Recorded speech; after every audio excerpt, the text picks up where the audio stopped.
Cette vidéo, je vais vous parler de la suite de ce que j'avais fait dans la vidéo précédente sur la régression. Alors ici, on a la même base de données marketing que nous avons utilisée. Alors, je ne vais pas perdre du temps dans la description de cette base.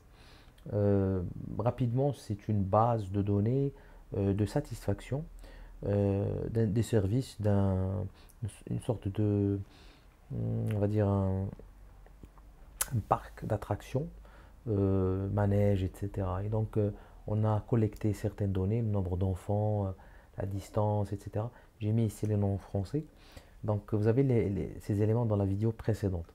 Donc, nombre d'enfants, distance, manège, la qualité du manège, des jeux, l'attente, la propreté et une sorte de note globale. Alors, les notes sont de 0 à 100.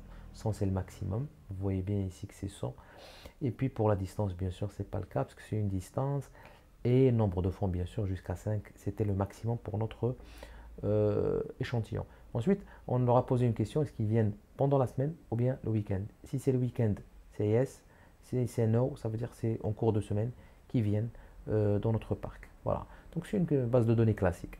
Alors, je ne vais pas rentrer dans les détails. On a utilisé Scatterplot Matrix. Ça c'est parfait pour donner la distribution des variables en même temps les nuages de points et on a changé la variable distance. Je ne vais pas faire ça aujourd'hui, etc. etc. Je vais passer directement au modèle B-varié que nous avons utilisé. C'est un modèle qui lit la satisfaction globale, puisque c'est notre variable dépendante la plus intéressante, sur la base de la satisfaction vis-à-vis du manège. Le manège, c'est en général, on va dire, l'outil ou bien la distraction la plus utilisée dans un parc, lorsqu'il s'agit bien sûr d'un parc de loisirs de ce type. Et donc, alors ici, j'ai représenté juste graphiquement ce modèle M1. On peut faire summary du modèle M1 où nous avons cette variable X qui explique Y. Et on a vu que justement, cette variable positivement influence la satisfaction globale puisqu'on a la valeur de probabilité qui est inférieure à 0,05. Donc le modèle dans sa globalité est significatif et on explique 34% de la variance de la satisfaction globale avec seulement cette variable satisfaction vis-à-vis du manège. Alors ce qu'on va faire aujourd'hui, bien sûr, je ne vais pas parler de la qualité du modèle, on a déjà vu ça. Je vais passer au deuxième modèle, alors je vais appeler ça M2. On aura un troisième modèle M3 dans la vidéo suivante où on va avoir une variable qualitative. Je ne pense pas que j'ai parlé de ça déjà dans la régression multiple. Donc là, on passe directement à la régression multiple. On a déjà fait ça dans une autre vidéo, mais avec ces données marketing, c'est un peu différent. Et donc, on va voir d'autres choses, bien sûr, que j'ai rajoutées. Alors, on explique toujours la satisfaction globale. On a cette première variable qui était présente dans le modèle M1. Et puis, on a rajouté la qualité des jeux, l'attente, la propreté. Donc, on a rajouté trois autres variables quantitatives, toutes ces variables. Et puis, c'est tout, la même base de données. Donc, c'est très simple. La fonction LM, elle est vraiment très simple. Y, X1, X2, X3, X4, base de données. C'est vraiment très simple. Donc, je vais faire summary. Et puis là, on va inspecter, on va voir quelles sont les variables qui expliquent positivement, on va dire, ou négativement, ça dépend. Mais en tout cas, ici, on n'a que des bêta positifs, on n'a aucune valeur négative.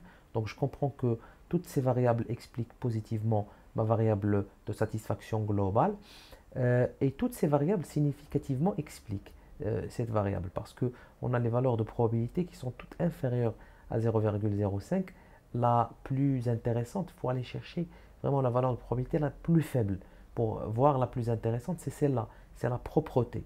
C'est-à-dire la propreté, la satisfaction par rapport à vis-à-vis de la propreté, c'est elle qui influence le plus la satisfaction globale.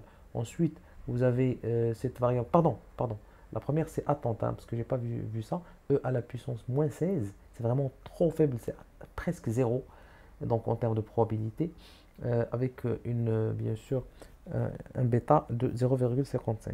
Ensuite, on a cette variable, la propreté. Ensuite, c'est le manège. C'était ma variable dans le premier modèle. Et ensuite, c'est les jeux. Donc, on a amélioré notre R carré. C'était avant, rappelez-vous, 0,34. Ensuite, on est passé à 0, presque 56. Donc, on a quand même amélioré de 20% la variance expliquée de la satisfaction globale, ce qui est très intéressant bien sûr.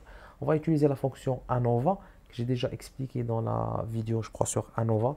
On va voir ça, qui va nous donner réellement, est-ce que le passage de ce modèle M1 vers le M2, est-ce que c'est significatif? On va utiliser ANOVA bien sûr, lorsqu'on va publier dans un document officiel, genre une étude, etc. Il faut absolument utiliser ANOVA pour dire est-ce que ce changement est significatif, pas uniquement se baser sur le R carré. Donc, je passe à... on va utiliser cette bibliothèque, j'ai jamais utilisé coefplot.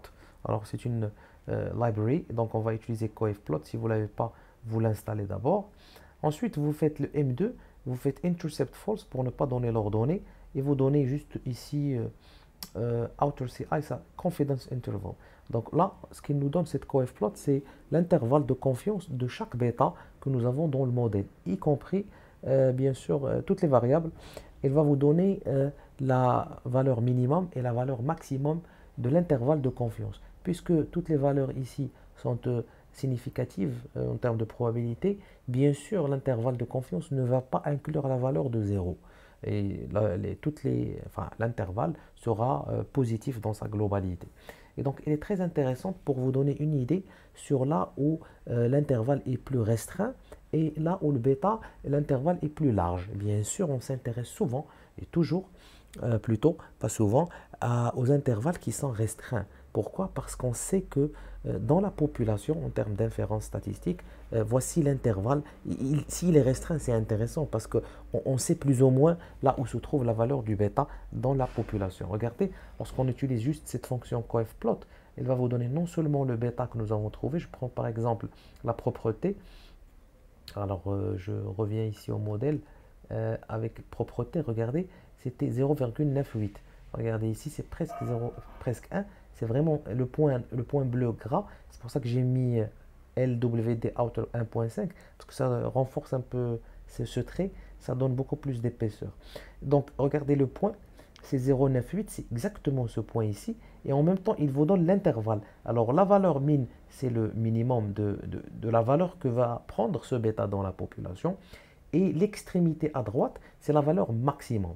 Bien sûr, comme j'ai dit, toutes les valeurs, regardez ici la limite de 0, toutes les valeurs sont positives, mais il vous donne une idée sur le classement. On voit très bien que c'est la propreté qui influence le plus, pardon. Et puis, on voit en même temps l'intervalle de confiance. L'attente, par exemple, elle est plus intéressante ici. Regardez la valeur de probabilité. Pourquoi? Parce qu'elle a un intervalle beaucoup plus restreint. Bien sûr, c'est plus intéressant parce qu'on sait que dans la population, voici les valeurs entre lesquelles la valeur de bêta va, on va dire, varier en fonction des échantillons que je vais choisir. C'est vraiment intéressant hein, dans l'analyse parce que vous savez que c'est cette variable qui est la plus déterminante, vraiment, et pour laquelle vous êtes un peu plus sûr que vous allez obtenir quelque chose comme 0,55. D'accord? Parce que ici, on a obtenu 0,55 et même dans la population, la valeur ne s'éloigne pas de 0,5, on va dire. Regardez, le minimum c'est 0,4, on va dire 5, 4, 3, quelque chose comme ça. Et puis ici, vous avez la valeur maximum qui ne dépasse pas 0,6 ou 6,65 peut-être. D'accord? Et donc c'est intéressant sur le plan de l'analyse.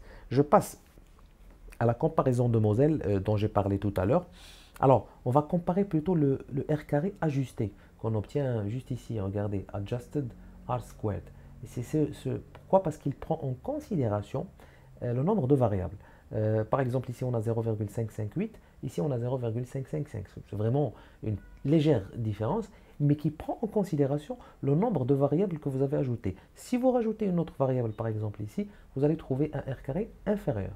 Pourquoi? Parce qu'il va vous pénaliser pour le nombre de variables que vous allez ajouter. Et donc, c'est intéressant de comparer entre le M1 et le M2 en termes de R carré ajusté et non pas le R carré tout simple.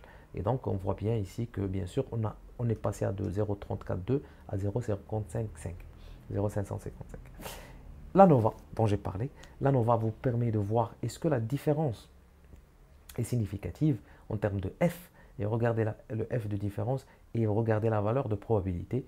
Vous avez les 3 étoiles. Vous savez très bien que le passage du M1 en M2 est significatif dans la population. Ça, c'est fondamental si vous voulez bien sûr comparer les deux modèles. On peut utiliser le ANOVA ici, et je répète cet élément, j'en ai déjà parlé, uniquement parce que on a le modèle M1, regardez, global avec expliqué par manège, et le modèle M2, c'est le même que le modèle M1, sauf que on a rajouté des variables. S'il n'y avait pas manège dans ce modèle, l'utilisation de ANOVA ne veut rien dire. Je finis avec ça, faire des prévisions, je pense que j'en ai jamais parlé. On peut faire des prévisions, il suffit de faire coef pour nous donner les coefficients, les bêtas du modèle. Et puis si vous voulez par exemple, dans le cadre de l'explication, l'interprétation des résultats, ça serait bien de utiliser par exemple cette fonction. Alors, pourcentage, étoile, pourcentage, et vous faites juste le nombre plutôt qu'a obtenu par exemple un individu. Imaginons qu'un individu il a obtenu 100 sur manège, 80 sur jeu, 100 sur attente et 100 sur propreté. Et puis bien sûr, vous allez rajouter le 1 pour l'ordonnée. Pour ordonnée, on va mettre 1 parce que l'ordonnée elle est fixe, elle ne change pas. Ce sont uniquement les bêtas qui vont changer en fonction des notes. Et vous faites coef M2 juste avant et vous allez obtenir le score de cette personne. Ça, c'est intéressant, bien sûr, si vous voulez obtenir le score d'un individu quelconque. Pas dans le cadre d'un exercice, mais si vous voulez faire une interprétation de vos résultats, bien sûr, si je change ici, par exemple, ça par 100, je vais obtenir, regardez, un autre résultat, 90 ici pour l'estimation. Alors ça, c'est l'estimation de quoi? C'est l'estimation de Y chapeau. Y chapeau, c'est la valeur, la note globale qu'il va donner. Si il donne 100 pour les jeux au lieu de 80, c'est ce que j'ai changé, il va obtenir une note globale de 90 au lieu de 87. Donc voilà comment on peut interpréter ça. Ça, c'est hyper intéressant si on veut, bien sûr, dans le cadre d'une étude marketing, essayer de faire des estimations pour certains profils de clients. Voilà. Donc j'ai terminé cette vidéo sur régression multiple. Dans la vidéo suivante, je vais passer à la régression avec une multiple avec une variable qualitative.